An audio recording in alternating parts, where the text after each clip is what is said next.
హిజ్కియాకి ఒక మెసేజ్ వచ్చింది దేవుని దగ్గర నుంచి, you will die, you will not live. Date and time everything is fixed. కాబట్టి ఇల్లు సిద్ధం చేసుకో. కొడుకు ఏమైనా ఇవ్వాలా, కూతురికి ఏమైనా ఇవ్వాలా, భార్యకి ఏమైనా ఇవ్వాలా, ఇంకేమైనా ఇవ్వాలా, అప్పు ఎవరికైనా ఇవ్వాలా, వడ్డీలు ఎవరికైనా ఇవ్వాలా, వ్యవహారాలన్నీ రెడీ చేసుకో, ఇల్లు సిద్ధం చేసుకో అని చెప్పాడు.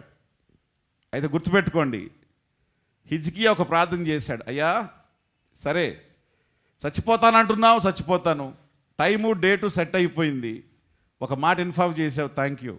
అయితే ఒక్క విషయం అడుగుతున్నాను, నేను యథార్థవంతునిగా నీ సన్నిధిలో నేను ఎట్లా ప్రవర్తించానో, నేను నీతిగా ఎట్లా జీవించానో నీకు ఇష్టం ఉంటే ఒక్కసారి జ్ఞాపకం. యథార్థతకున్న పవర్ చెప్తున్నాను.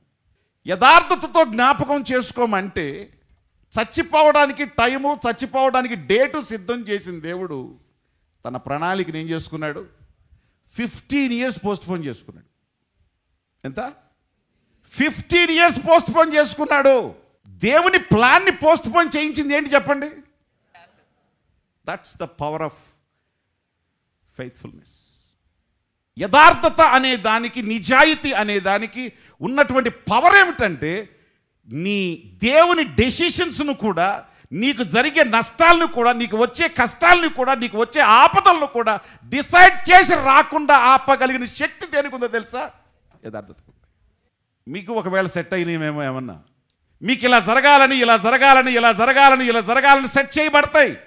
కాలం వాటిని నిర్ణయించేస్తుంది. గాచారం అంటారు, ఇవన్నీ నిర్ణయించేస్తుంది. కొన్ని సెట్టింగులు ఉంటాయి. ఈ సెట్టింగులన్నిటిని మార్చగలిగే కెపాసిటీ దేనికి ఉందో తెలుసా? యథార్థత. నీ ప్రవర్తన యథార్థంగా ఉంటే, నీ మాట యథార్థంగా ఉంటే, మీ జీవితం యథార్థంగా ఉంటే, దేవుని దగ్గర మాట్లాడే హక్కు మీకే ఉంది. Praise God. యథార్థత లేనోళ్ళు ముఖం కూడా చెల్లదు, ముఖం కూడా అలగడానికి కూడా అవకాశం లేదు. యథార్థతకున్న పవర్ ఏంటంటే, నీకు సెట్ చేయబడిన ఏ నష్టాన్ని కూడా నీకు కలగనీయకుండా ఆపి పోస్ట్ పోన్ చేయించగలిగిన కెపాసిటీ దానికి. Praise Lord. ఒక రెఫరెన్స్ చూడండి ఒకసారి.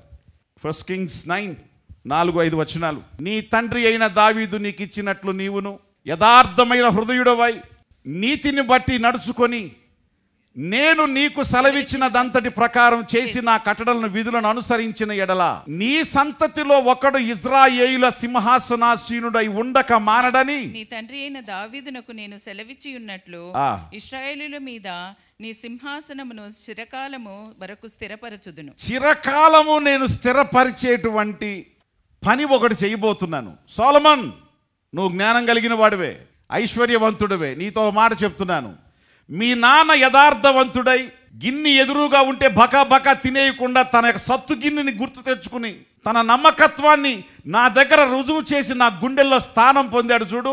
అలాంటి యథార్థత కానీ నీ జీవితంలో లేకపోతే జాగ్రత్త, ఇప్పుడున్నవన్నీ రేపు నీతో ఉండవు. ఒకవేళ ఉన్నాయా, ఈరోజు మీ నాన్న తర్వాత నువ్వు వచ్చావు, నీ తర్వాత నీ తరతరాలు ఈ సింహాసనం మీద ఉంటా. అంటే దాని అర్థం ఏమిటంటే, అధికారం పోదు, అధికారం కొనసాగుతుంది అని అర్థం. అధికారం ఎవరికి కొనసాగుతుంది? అధికారులుగా ఎవరు కొనసాగుతారు? ఎవరు నష్టపోని వారుగా ఉంటారు అని అంటే యథార్థవంతులు.